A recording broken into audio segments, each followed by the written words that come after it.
I want to sell a product that you could actually use. I want to sell a service that you could actually take advantage of. I'm going to make you money, save you money, something along those lines. Rob Ray, the brilliant mind that helped build thriving MSP communities for the last 25 years. What put you in a position to outperform everyone else, even in that early stage? You always got to put yourself in the mindset that we serve them, okay? We're not peers, right? We're not buddies. We serve them. That is our community. We don't survive unless they survive. I think those are some of the things that you can do in order to establish yourself as part of this community. And how do you build resilience in your own mindset to keep fighting the good fight and be out there and getting yourself through those tough days? You know what it is? Rob, thank you so much for joining me today. It's a great honor. It's a great privilege to have you on the podcast, Battle Scars of a Sales Leader. You have been a mentor and an idol throughout my career. For the last decade, when we first got together, when I joined Datto Down Under, you were the first person at Datto that I met, and I watched what you did, and I was blown away at how you were able to just transform an industry and create this incredible community. And super impressive that Datto wasn't the first one that you did, and it's not the last one. Appreciate you with Pax8 today. So as part of this discussion, would love to tap into your mindsets and the strategies, your philosophy of how you've successfully gone off and built multiple communities. And before diving into all of that, you've been in the industry for 25 plus years.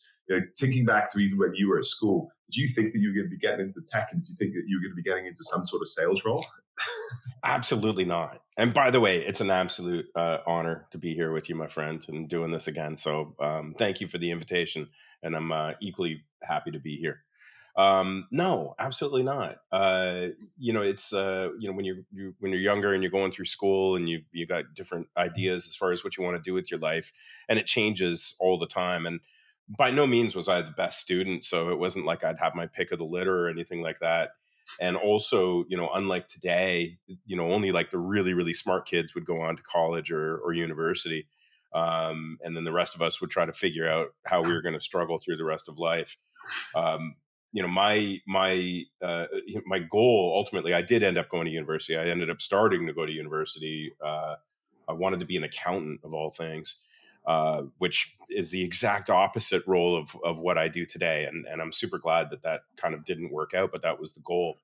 But I discovered this passion for sales kind of at an early age. I was working for a bank, for a financial institution.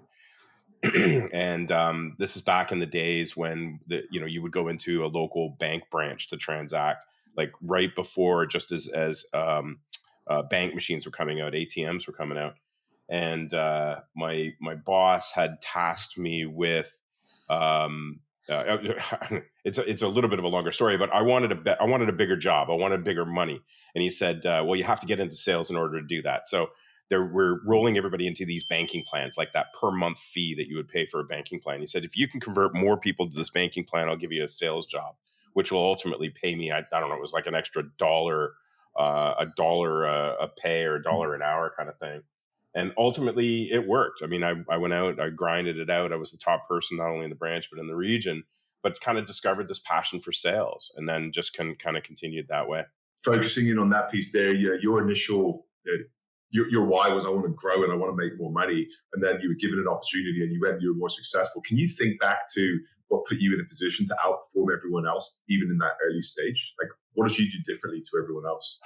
It's and then you kind of discover this like for sales, and it's a little, I mean, in the initial stages it's kind of money motivated, but then ultimately you figure out that you actually enjoy these types of things, and there's always there's those two types of sales where it's like typically salespeople are thought of in a very negative light, right? We're just trying to pitch something. We're just trying to sell you something. I've always kind of turned around and focused on the relationship sales aspect of it, where I want to sell a product that you could actually use. I want to sell a service that you could actually take advantage of. I'm going to make you money, save you money, something along those lines. So when you convert it over to the relationship sale and kind of focus your energy around that, it takes away from the whole negativity of these different connotations around what salespeople are, and what salespeople kind of like, or what their motive actually is. I genuinely believe that the product that I'm selling will add value to you, or I don't want you to buy it.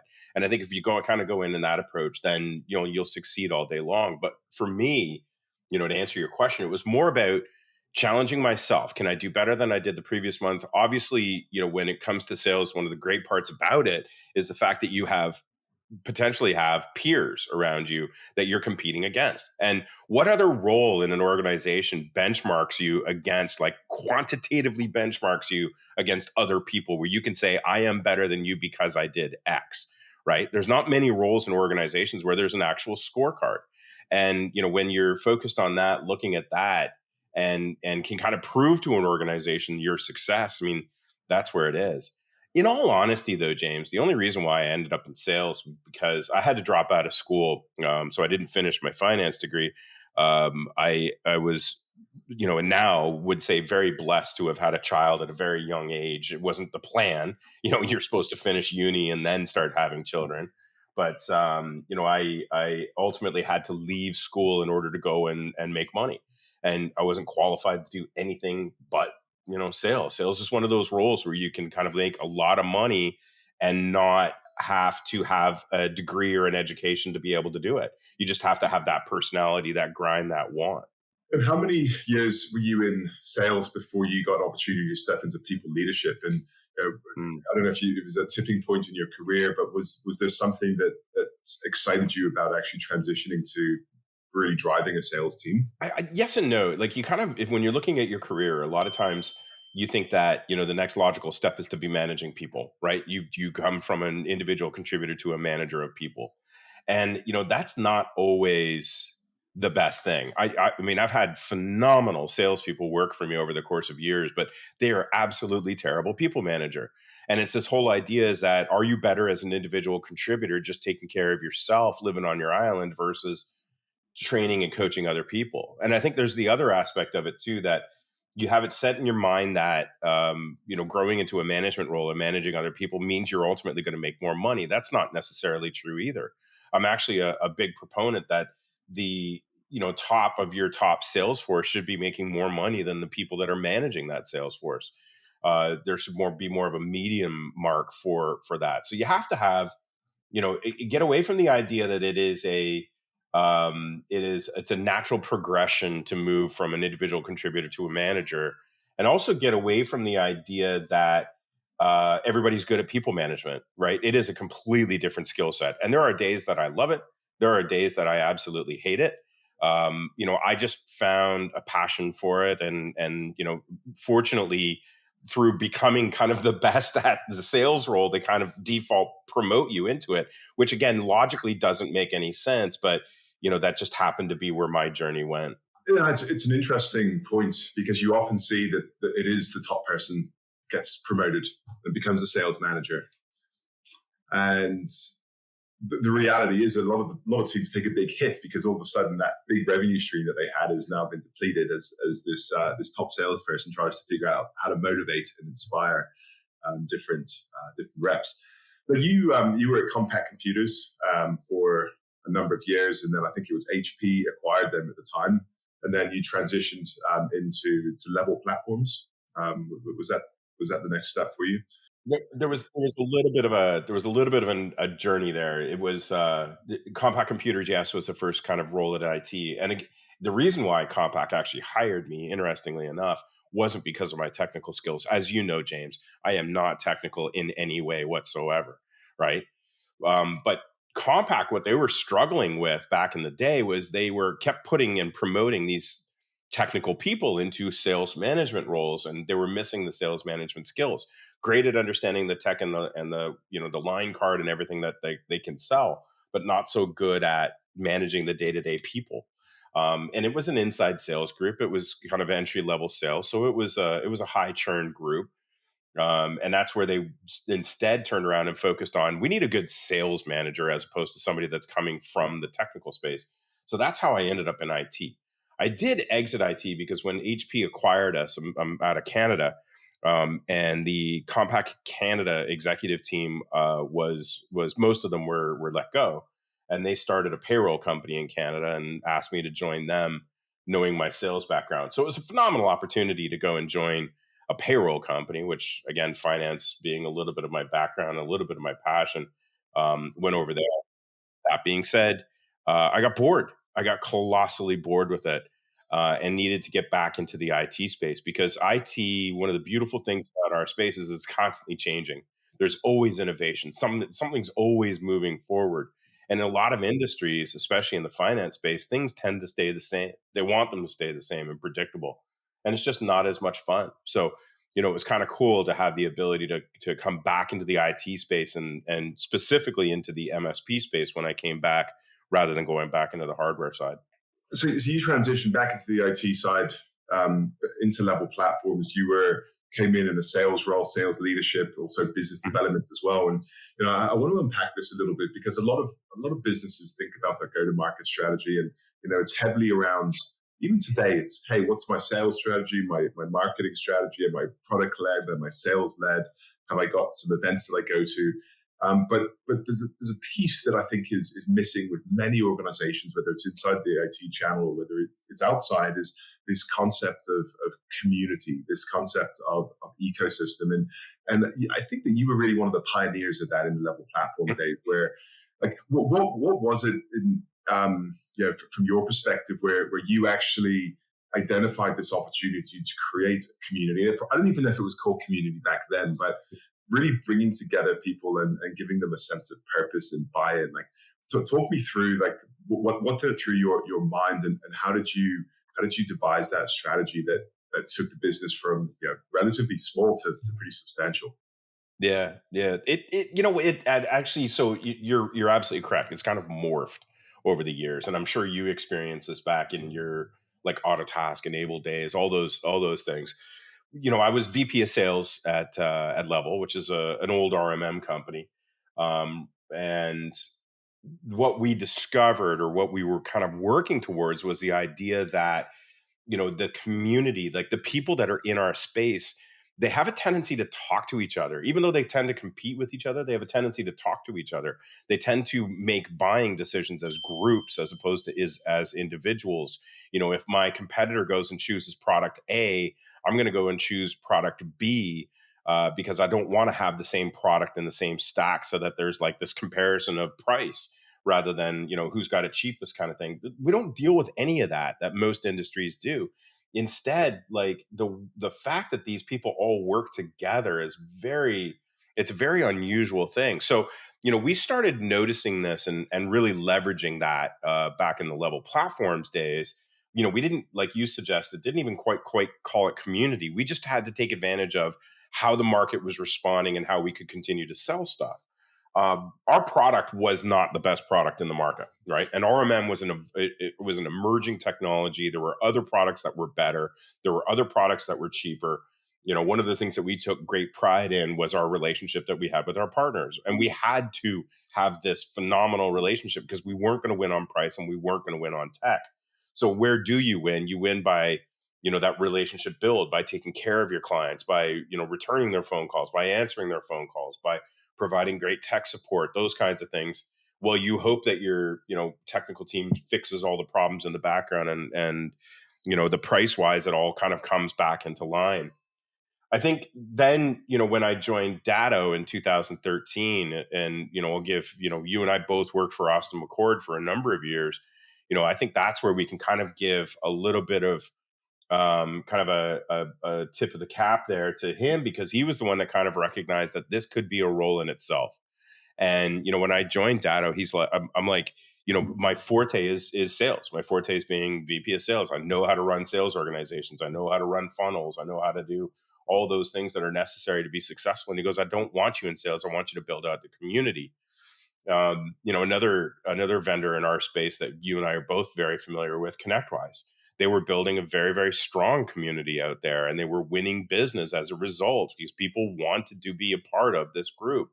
And I think it's a combination of a couple of different things. It is the fact that our space, IT in general, continues to flourish, continues to be massive amounts of opportunity for growth, for sales, for, you see just even the number of new vendors coming into this space. Like there's just so much opportunity for people in this space to make money that when it comes to, uber competitive, cutthroat, it just doesn't exist. I think the other part of it too is, we're in the IT world. We tend to be a little bit more introverted. We tend to be a little bit more nerdy.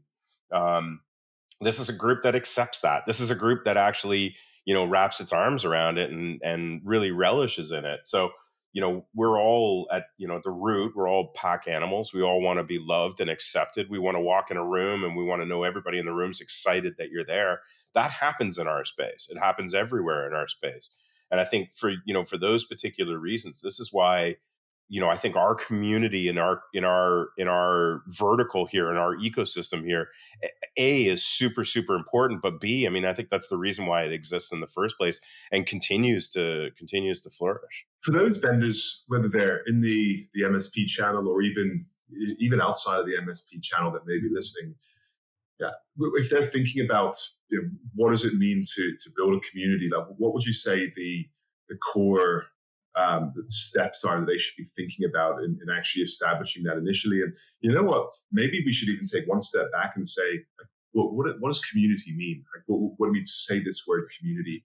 Like, what are the characteristics of that, so that we actually understand what we're working towards? That's a good one, because this is something that we've all been trying to define for a very long time. What is the actual community?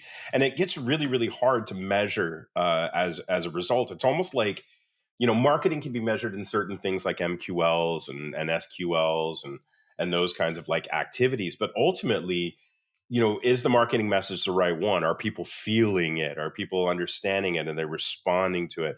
And there's only so few ways that you can kind of measure that in a quantitative way. It's more of, Gary Vaynerchuk's related it to more of like having faith in God. You just have it, right? It just has to be there, that you just kind of believe that this is working and that these things are in place because people are responding and you're growing as a result.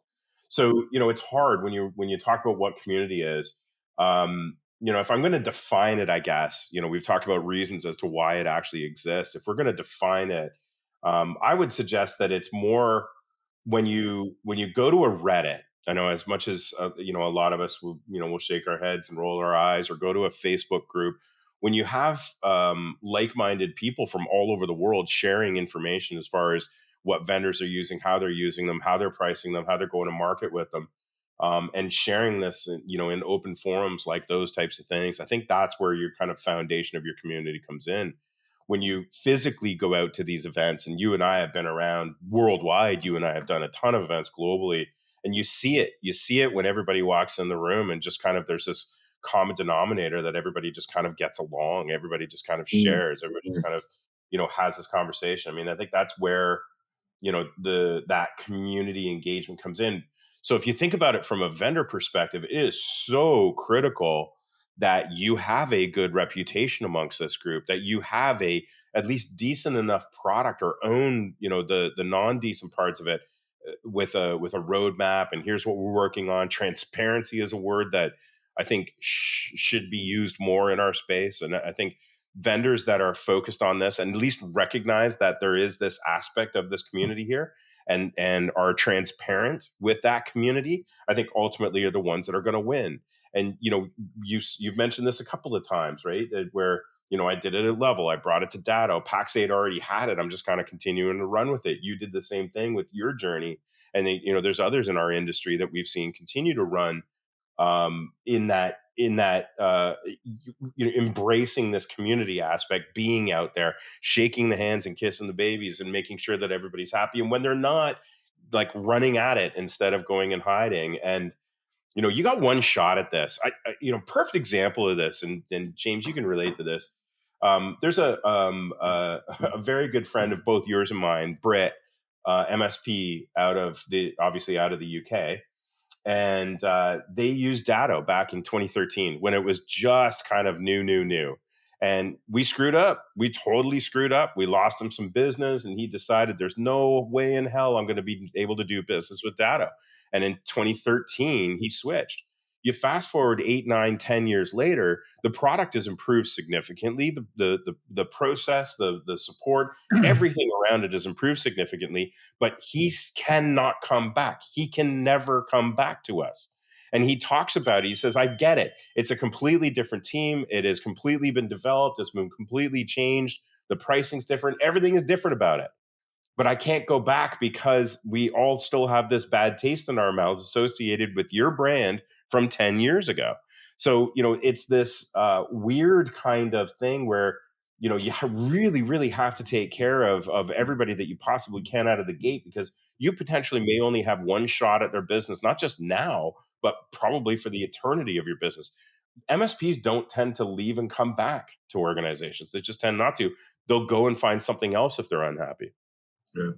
I want to take a step back, because you were talking about community and how Reddit and people, how they communicate and talk about you almost behind your backs. And but part of me thinks that is part of the community. It's also a cause and effect of how you have created your business and your brand. And one of the things that I always admired about you, and I would always have a laugh at, is I said, Rob is the guy who will be the last one at the bar till 2:00 in the morning with partners, and he'll be the first one doing the keynote at 8 a.m. the next morning. And I don't know anyone else in the world that can do that like you can. But one of the things that you do, when I've looked at how you operate, and I always try to sort of learn from the best, is like you've got this incredible capacity of making people feel heard and making people feel special. And I think that is also a big part of what creating a community is it's pulling people together. And going back to your commentary around where I think I know you said we're pack animals at heart, like we want to be heard and loved, and I think that there's a lot of underlying psychology in sales, and it's how do you make people, they often say it's not what you say, it's how you make them feel, and creating a forum of making people feel collected and making people part of something bigger than they are by themselves is from an observation perspective something that I think that you've done incredibly well as well.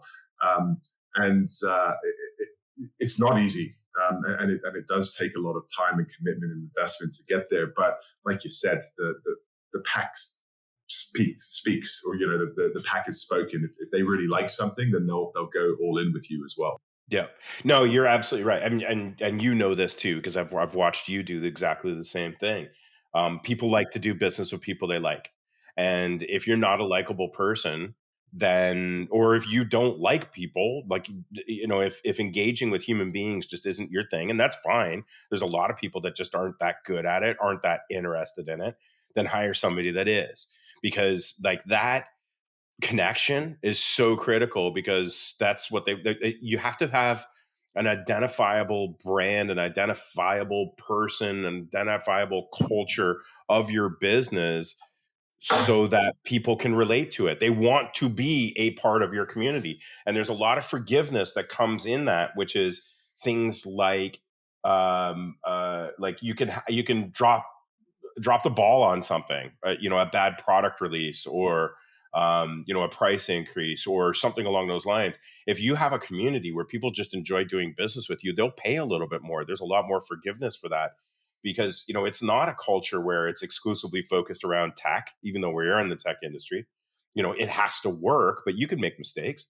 You don't have to be the cheapest. They're not always looking for the absolute cheapest. There's a lot of forgiveness that goes into having a phenomenal community where people just kind of want to be there.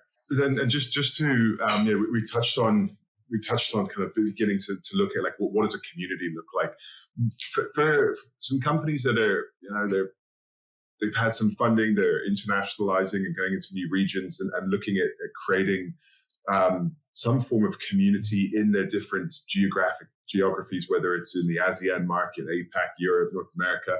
If someone is launching into a new market, what are 2 or 3 strategies that you can think of that would help to accelerate them building that community? And are there any lessons that you've learned from getting it wrong? Oh, absolutely.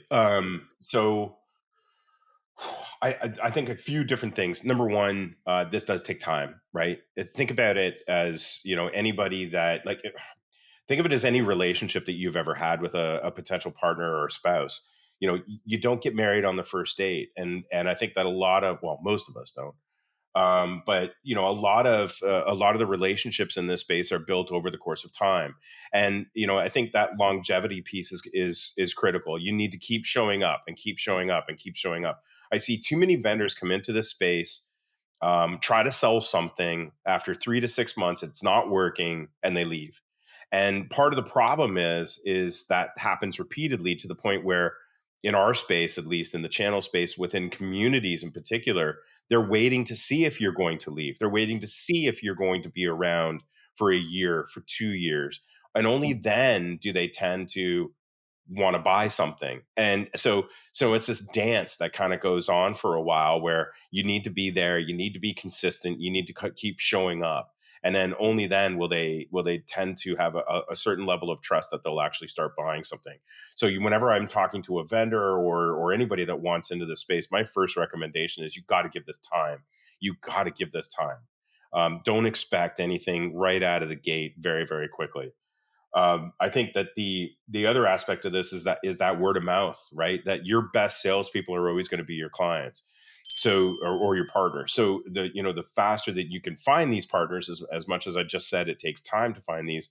They're going to be the most critical part of this. So make sure you take care of them, very good care of them, almost an over caring of them, because an MSP or even anybody in the channel in particular is more likely to make a buying decision or factor their peers into the decision more so than ever. And if you don't believe me, go to Reddit, go to Facebook. You can see that people are all the time trying to compare your organization with others, trying to say, hey, I'm unhappy with this company, I'm thinking about this one.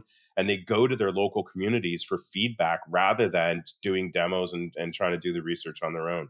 So make sure you've got a great online presence, a great person presence, where you can actually have those level conversations. What are some of the ways, and I agree with you around taking care and really good care of your clients. What are some examples of how you've taken care of clients over the years that may inspire others to early on their journey to get some quick wins? You know what? There's a couple different things. If I if I see, well, so first of all, you always got to put yourself in the mindset that we serve them. Okay, we're not peers, right? We're not buddies. We serve them. That is our community. We don't survive unless they survive. So you have to think of them. You almost have to put them one up from where you are. And I see too many vendors talking down to them. And even when I joined this space 25 years ago, I was told that we tell them the way it's going to be, that kind of thing. I'm not a big fan of that. We serve them, and I keep that in mind. So you need to be very, very humble about the way in which you do things, which means if somebody goes online and decides that you are the worst person, you are the worst company, you're the worst tech, I have a tendency to let them do that. I'm not going to defend that. I'm not going to, I'll reach out and say, hey, if you have problems, I can help. Let me go and fix this problem. But I don't get into situations where I get defensive or argumentative. Look, not everybody loves the color blue, right? So, you're not going to be able to get everybody to wear the color blue. Some people hate the color blue. Just understand. I'm not saying this because you're wearing blue, James, but it's just, you're never going to change everybody's mind, and you just have to accept the fact that there are people that are going to get frustrated and they're going to vent about you, and you just got to let that go and not get defensive, because that makes things worse. However, if they are asking for help, this ticket's been open forever, I can't get anybody to call me back, things like that, I'll jump in all day long. And you got to look for those things, because they're hoping, not hoping, but it's almost a little bit of a test to see how responsive you actually are. So be very proactive with those types of things. I think those are some of the, at least the quick, early, cheap things that you can do in order to establish yourself as part of this community. Love it. Through the last few years, there's been obviously external challenges have got in the way, and they've slowed business. It's gone good, then it's gone slowed down, and teams have grown, and then we've had to rationalize in places, and it's not always been easy. You're a guy that's been on the road for most of your life, and traveling. How many days a week would you typically travel? These days it's 4 to 5 days a week for sure. I try to be home on weekends and some holidays, but yeah, it's a lot. It is a lot.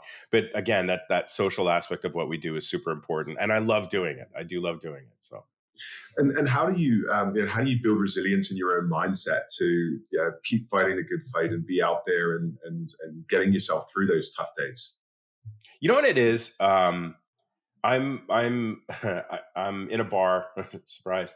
I'm in a bar in Denver, Colorado, and I have this guy that comes over to me, an MSP, and he comes over to me and he says, you probably don't remember me, but we met about 10 years ago, and you gave me some advice that completely changed my life. It completely changed my business. And he said, what he did was he actually FaceTimed in his partner, his business partner. And he says to his business partner, he says, "You're not going to believe who I'm sitting with." And he shows me sitting there, and he's like, "Holy crap, that's Rob Ray. Like, you're not going to remember this, but we met 10 years ago." And they're honest. I'm pretty good with faces. I can usually tell if I've met somebody before, but trying to remember the name if we've met once in 10 years is actually really hard. However, the fact that they said, "You know what, both of us are millionaires today because of a piece of advice that you gave that we ran with." And I'm like, that's like, it's such a humbling experience. I don't believe it. They're the ones that had to do all the really hard work. All I did was just reiterate something stupid that I probably heard from somebody else. And they just kind of listened to it and ran with it. But in all honesty, that is What the was it? stuff. Do you remember what the piece of advice was?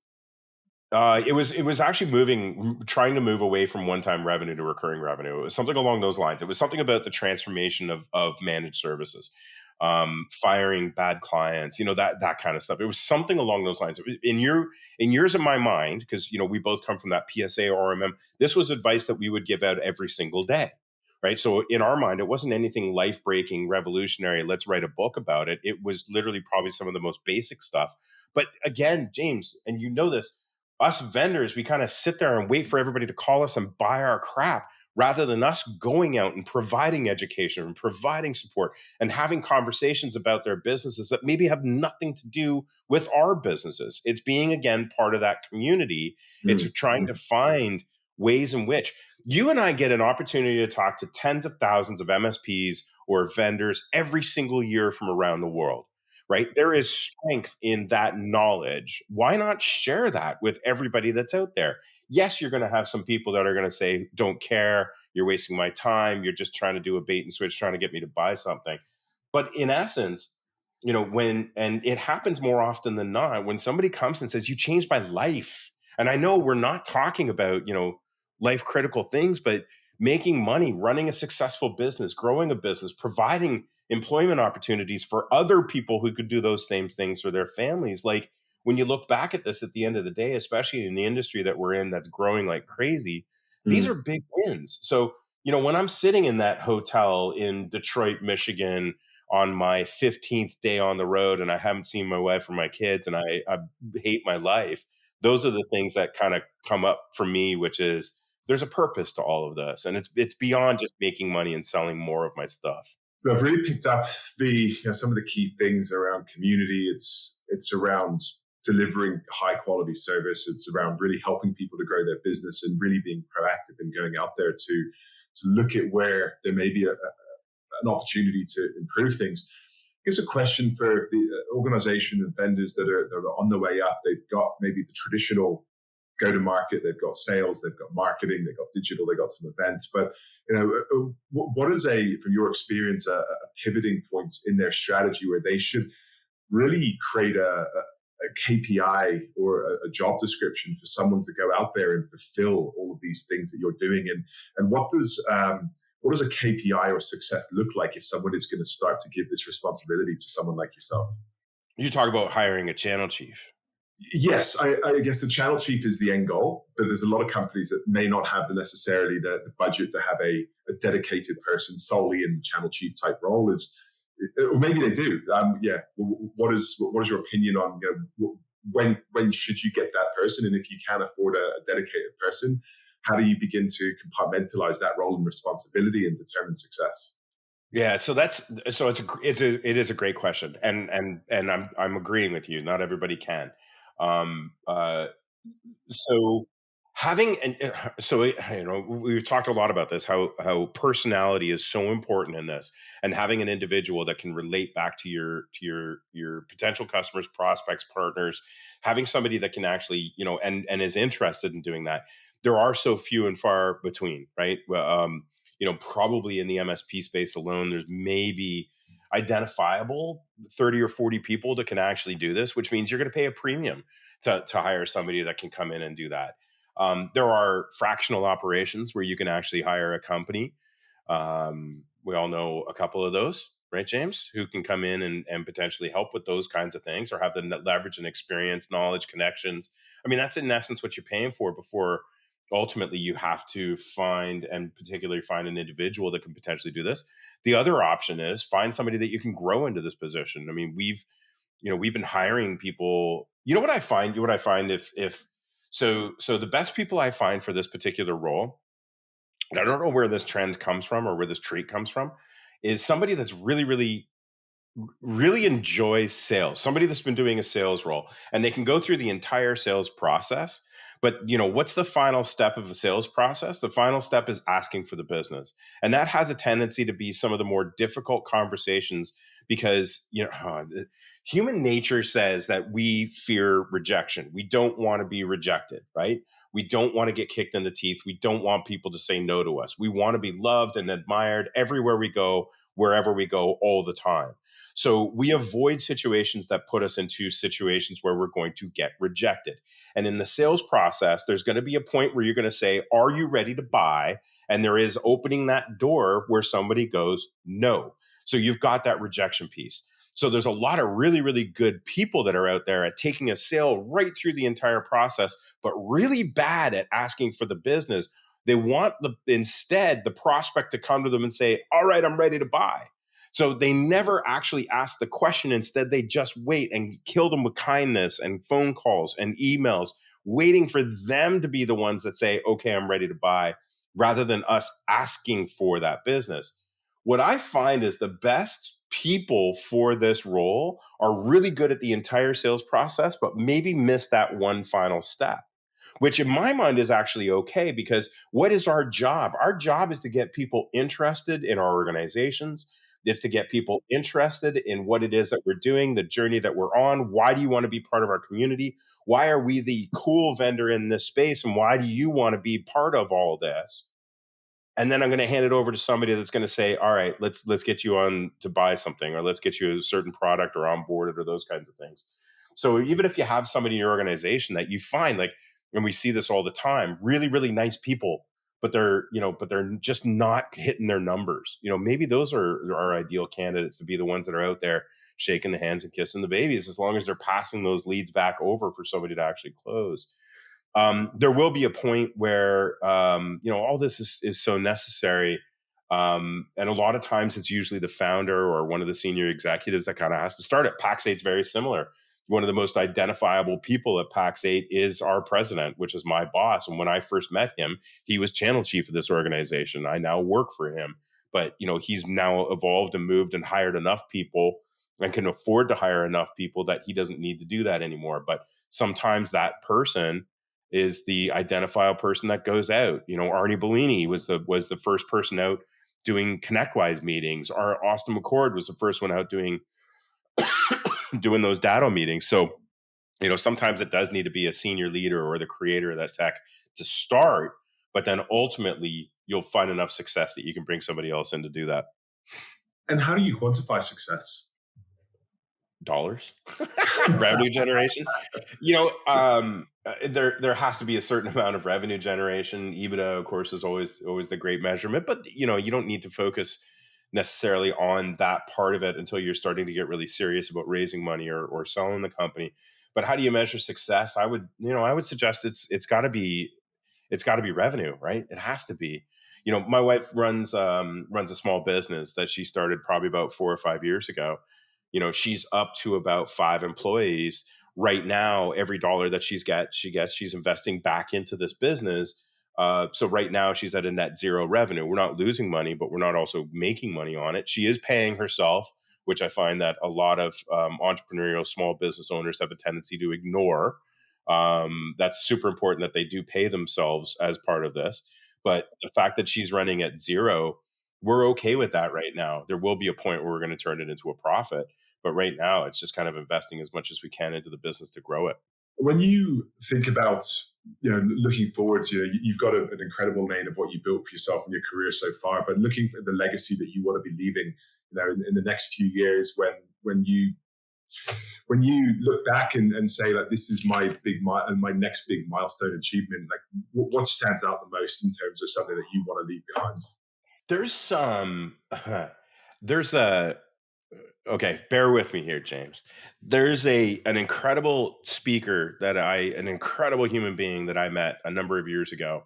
Now, I was born and raised in Canada, and in Canada we have a Canadian Football League, not football soccer, but football like American football. It's a second class sport in comparison to American football.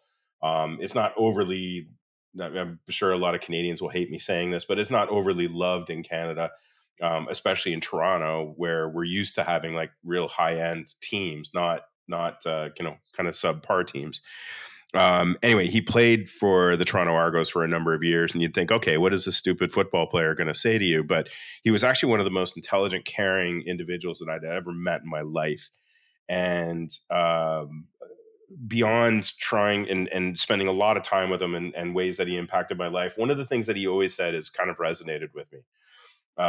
We as employers, as coaches, as managers, as mentors, as individuals, our goal, our legacy should be to leave the world in a better place than where it is when we came in. And the opportunity when he talks to managers or people that are running businesses, he talks about how our responsibility is, not just to take care of ourselves and our families and our mortgages and our bills. It is everyone that works for you and all the people that they care about. Like, you kind of have to have that extension and that thought that everything that we do in business, we need to start thinking about how it impacts all of those individuals. So you have the people that work for you, but their partners, spouses, husbands, wives, children, they're almost as important as your own, from that perspective that you are responsible for them. And when you take that responsibility for them, it's absolutely incredible what you can build by caring about everything and everyone around you. I'm a big believer that the universe is, kind of in balance, and you you know give what you take out of this. And I'm constantly pouring more and more into this universe, and the universe arguably is taking very, very good care of me, and I'm ecstatic. I lead a very, very blessed life, but I think it's because of that balance. Like, if we continue to push out into the universe, share as much as you possibly can, be sincere with everything that you're doing, care about all the people around you, that business will come to you. People will recognize that. People will want to come and do business with you, which will allow you to hire more people and change more lives. And that's I think, in my mind, at the end of the day, if I have people that are what's the term? It's saying, like, be the person that people are saying nice things about when you're not in the room. I think that's all I really care for at the end of all this. I love it, Rob. Well, look, thank you so much for taking the time. Just in closing, for any aspiring leaders out there that are on their journey at the moment, they're looking at how they can build their own legacy, their own business, whatever that may be. What tips or life lessons can you share as a closing point? Wow, it's a big question, James, and there's a million different kind of things that kind of filter into it. But just give as much as you can. Look for opportunities to give. The universe gives us these opportunities where we can contribute back to the greater good. You have to take advantage of them, and again, I'm a big believer that these things have a tendency to come back and pay off. And I've seen it repeatedly, where you do something kind for somebody, whether they're an existing customer of yours, whether they're giving you dollars or not. And I'll leave it with this, a perfect story. We're in Nashville, Tennessee. There's a hockey game that's happening. It's a really, really important hockey game. It's a playoff game. And there's an MSP there that is a huge fan of the team that's coming in and playing. I particularly don't care about them. So I have a set of very expensive tickets that I gave to him. And he was not a customer of mine, but I knew he was a fan of this team, and like a massive fan. And I said, no, I want you to have these tickets because I know you're a fan. I'm not interested. I'm not going to get as much pleasure, enjoyment out of that as you will. And he's like, he kept telling me, I am not going to buy anything from you. This is not, don't expect me to turn around tomorrow and start buying your product. I'm like, it's not about that. It's about you enjoying this team and getting more pleasure out of this than I will. Please take these tickets. And he did. And he did not buy anything from me probably for about 5 years. But you know what happened? We became BFFs, best friends. We have ongoing conversations. He has long successfully exited his business, and we continue to have conversations to this day. We've always been friends as a result of these gestures. And again, you will find ways of making money and doing business with these people over the course of time just by being kind, because people want to rally around you and want to see you succeed. You live by this. I know you live by this too. I share a similar philosophy. Like, I'm a big advocate of the go-giver. Is try to give as much as you can and do it selflessly. But typically, the universe will return something, not necessarily what you in the direction that you thought it would come from, but That's correct. typically it does come back to you. Rob Ray, thank you so much. It's been awesome to chat. Great to see you again, and really appreciate your time today. Absolutely, my pleasure, James. Always good to see you, my friend.